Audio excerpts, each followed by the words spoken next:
Moko kuom jogo makeno ne aluora e kaunti ma Migori ywak ni nitiere yom kuom piny owacho e yore mag kedo kod lokruok mag kor lwasi.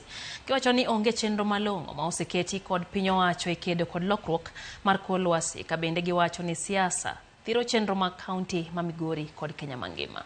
John Bosco Manjata tije riwruok mag Green Life kod kachiel kod Pamela Omwanda mar riwruok mar Joint Hand Tree wacho ni piny owacho oserem e nywando oganda duto to ahinya jogo mawuok e kor gwenge ma onego kony chenro mar kedo kod lokruok chal kor lwasi.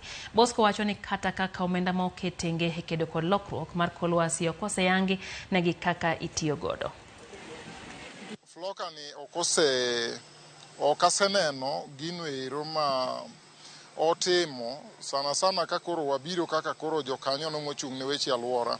Ok waseneno ni to wan wadonjo gi kanye to piny owacho tugo mane mondo mi wakonyre, mondo mi wane impact kata wane lokruok kata pogruok kata jip moro ma Floka osejiwo godo tich mar kelo lokruok, jiwo loso alwora marwa mondo lokruok mar kor lwasi owe bedo kaka osebedo ka kelo kethruok mang'eny ahinya. An kaka chung' kaka minena ni, I'm a forester by profession from Londiani Forestry College, but atimo environment, tich mar environment matija alwora ni kivyangu. I produce seedlings to bende I involve myself gi puonjo jopur bende. Koro nitie jok mosebiro on board e weche gi to Migori County